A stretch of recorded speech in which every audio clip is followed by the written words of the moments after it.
ఇది ఏ సంవత్సరం? సంఖ్య హ? విశ్వావసు నామ సంవత్సరం. రేపు పరాభవ. పరాభవ అనే దానికి ఆధ్యాత్మికంగా ఒక అర్థం ఉంది, గ్రాంధికంగా ఒక అర్థం ఉంది. పరాభవ అంటే ఓటమి, ఓడించుట, ఓడిపోవుట, వెనక్కి తగ్గుట, క్షీణించిపోవుట, ఇట్లా అర్థాలు వస్తాయి. పరాభవం అంటే అదే అర్థం. భగవంతుడు మన యందు ఉన్నాడు, అమ్మవారు మన యందు ఉంది కాబట్టి ఇది 40వ పరాభవ సంవత్సరం. 60 సంవత్సరాలలో 40వది అనమాట ఇప్పుడు రేపు వచ్చేది. దీనికి ఆధ్యాత్మికమైన అర్థం ఒకటి ఉంది.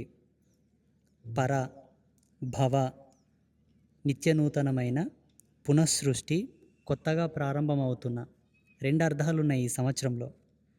ఈ 2 అర్థాలు కూడా భగవంతుడు మనకి ఎందుకు ఇచ్చాడు శివుడు అంటే, ఒక పరాభవమేమో అధర్మాన్ని నాశనం చేయమని మనకి హెచ్చరిస్తుంది.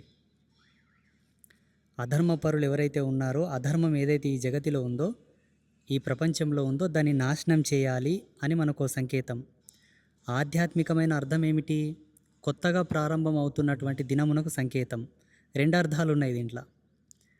అంటే మన ధర్మం, మన సంస్కృతి, మన జీవన శైలి ప్రపంచానికి మనం చాలా అవసరం. మనం నిత్యనూతనమైనటువంటి ధర్మస్థాపన చేయాలని చెప్పేసి రేపటి నుంచి మనకు జగదంబలు, ఒక గురువుగా నేను ఆశీర్వాదం, ఆదేశం 2 ఇస్తున్నాను. రేపు వచ్చే సంవత్సరం నుంచి అధర్మం ఎక్కడున్నా దాన్ని మనం ప్రశ్నించాలి. పోరాడకపోయినా పర్వాలేదు, జస్ట్ ప్రేమగైనా ఏమయ్యా ఇది తప్పు చేయకండి ప్లీజ్. ఉదాహరణకి ఎవరైనా ధర్మం అంటే ఏంది, అధర్మం అంటే ఏంటని అడుగుతారు చూడండి. భగవంతునికి మొక్కడం ధర్మం, భగవంతుని కూల్చడం అధర్మం. గోవుకి మొక్కడం ధర్మం, గోవుని చంపడం అధర్మం.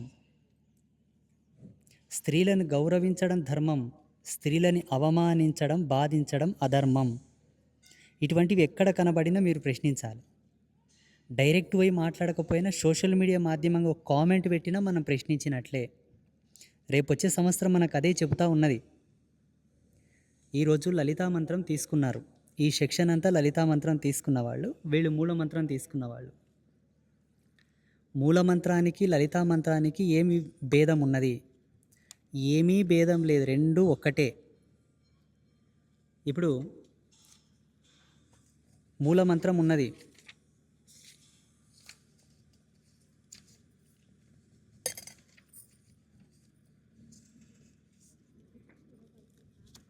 మీరు మూలమంత్రం తీసుకున్న వాళ్ళు కదా, మీరు కూడా వినండి.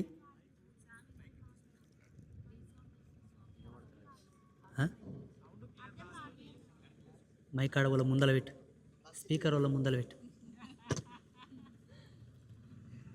ఇప్పుడు